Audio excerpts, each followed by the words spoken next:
정몽규가 월드컵 못 나가게 할 수 있다는 협박을 한 것처럼 이기흥도 올림픽 못 나갈 수 있다는 협박을 했습니다. 많은 나라의 체육단체가 자율성을 보장하지 않으면 국제스포츠연맹의 제재를 받는다고 협박하는 상황이 대한민국에서도 발생했습니다.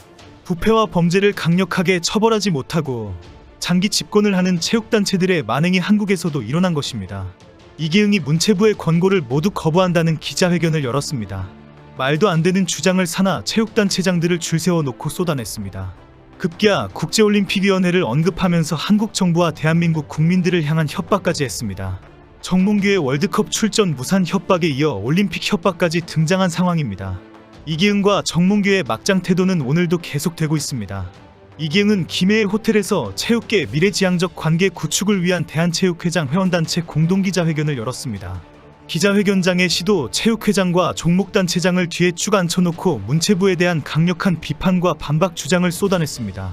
체육계 대통령이 자신의 수하 조직원들을 데리고 시위하듯이 정부에 강력하게 맞서는 분위기가 연출된 것입니다. 이기흥은 올림픽 참관단에 대해서는 지역 체육회 임원들도 올림픽을 보고 싶어 한다라고 해명했고, 해단식 무산에 대해서는 안 된다고 했는데 국민들이 놀랐으면 미안하다라고 말했고, 여러 기관의 조사에 대해서는 감사원이나 국회 국무조정실 등이 하나로 합쳐서 조사해라라고 요구했습니다. 귀찮고 힘드니 국가기관들이 모두 모여서 회의를 해서 한 명만 들어오라는 주장을 한 것입니다. 문체부가 요구한 8가지의 개선 항목은 하나도 실천할 수 없다라며 다 거부해버렸습니다. 이기흥의 발언을 자세히 뜯어보면 성의 있는 표현은 하나도 없습니다. 대부분 뭐 어쩌라고 하는 식의 무성의한 대꾸와 같은 문장들입니다. 문체부뿐 아니라 비판을 하고 있는 국민들이 하나도 무섭지 않다는 기고만장한 태도가 역력합니다. 특히 이기흥은 국제올림픽위원회에서도 우리 상황을 면밀하게 주시하고 있다고 밝혔습니다. 자신이 부당한 압박을 당하고 있는 상황을 문의했다면서 여차하면 IOC가 대응에 나설 것이다라는 것을 암시했습니다. 이기흥이 이 내용을 공개한 것에 대해 체육회 관계자는 언론에 대해 직접적으로 의도를 드러냈습니다. IOC가 현 체육회 상황을 지켜보고 있는 배경에 대해 유인촌 장관은 그동안 여러 차례 이기흥 회장이 만약 사면임에 성공한다고 해도 승인하지 않을 것이라고 공언했는데, 이는 각국 올림픽위원회의 정치적 간섭 배제와 자율성을 강조한 올림픽 헌장을 위반할 소지가 있다고 설명했습니다. 결국 앞으로도 대한민국 정부가 이기흥을 계속 건드리면 올림픽에 출전하지 못하는 정도의 엄청난 제재를 받을 수 있다는 협박을 한 상황이 되었습니다. 이 협박은 대한축구협회가 계속 정몽규와 협회를 괴롭히면 월드컵에 못 나갈 수 있다는 주장과 비슷합니다. 지난달 29일 국제축구연맹은 문체부의 축구협회 감사와 관련해서 외부의 부당한 간섭이 있을 경우 대한축구협회가 제재를 받을 수 있다는 경고성 공문을 보냈습니다. 이 사실은 문체부의 감사 중간 발표를 하자마자 축구협회가 기다렸다는 듯이 밤늦게 공개하면서 알려졌습니다. 이기흥은 대한체육회 정관에 대해서도 2018년 4월 문체부의 승인을 받았다며 이제 와서 왜 시비를 거는지 이해가 안 된다고 비난했습니다. 현재 스포츠공정위원회 구성도 이미 지난해 4월에 문체부가 문제가 없다는 공문을 보냈는데 지금에 와서 갑자기 시정명령을 보내는 이유를 모르겠다고 반박했습니다. 이기흥의 이런 발언은 이제 와서 왜 그러느냐는 조롱성에 가깝습니다. 이기흥의 삼선 연임을 위한 사전 공작인 것을 이제 알았느냐라며 속은 놈들이 바보이지라는 비아냥이기 때문입니다. 최근 문체부는 대한체육회에 불공정한 임원의 연임 허용 심의제도를 개선하라고 권고했습니다. 이기흥 대한체육회장이 자신의 3번째 연임을 체육회사나 스포츠공정위원회가 허락하도록 하는 꼼수를 장난치냐라고 지적한 것입니다. 현 김병철 스포츠공정위원회 위원장은 이기흥의 특별보좌역으로 활동하다가 2019년부터 위원장으로 임명되어서 활동하고 있습니다. 결국 이기흥은 자신의 임기 연장을 본인이 임명한 김병철에게 심의를 맡기는 상황이 되도록 만들었다는 비판입니다. 대한체육회장 선거 관련 정관도 이기흥에게 유리하도록 6차례나 변경을 했습니다. 2022년 변경된 정관은 선거인단 2300명 안에 228개 시군구 체육회에서 추천한 인사 228명이 체육회장 선거인단에 반드시 들어가도록 했습니다. 이들은 대부분 이기흥을 지지할 수밖에 없는 공짜 해외여행 등 각종 혜택을 주거니 받거니 한 관련 인사들로 추정이 됩니다. 특히 또 다른 정관에서 현직 회장은 임기 만료 90일 전에 회장직을 그만두고 출마해야 한다는 조항을 삭제했습니다.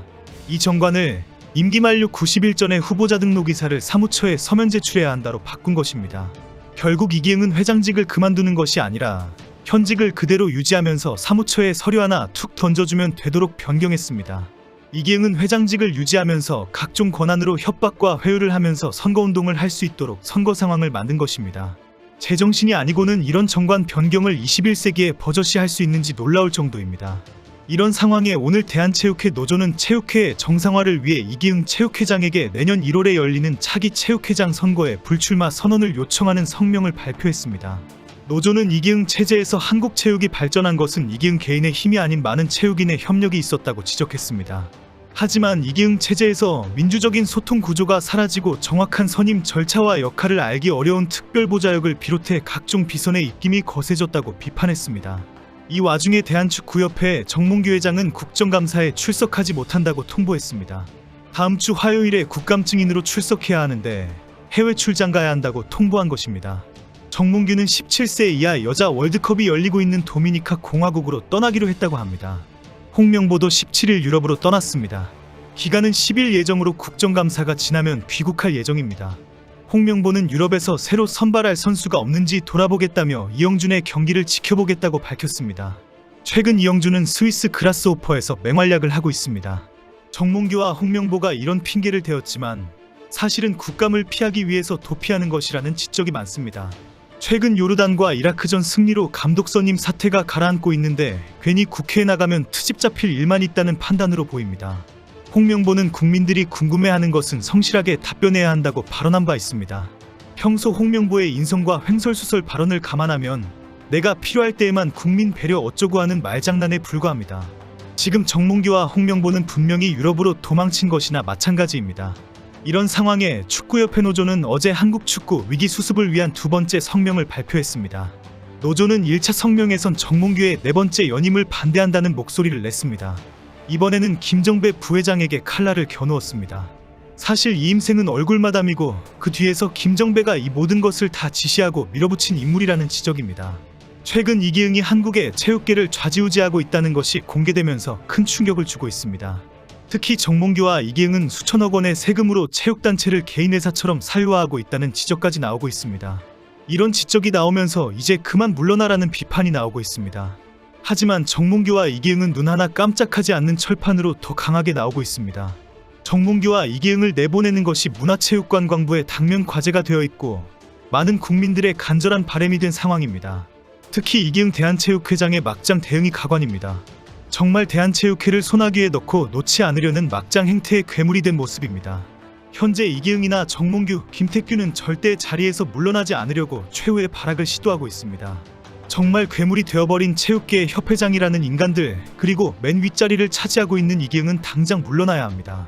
물러나는 것뿐 아니라 배임 등의 형사처벌을 받아야 합니다.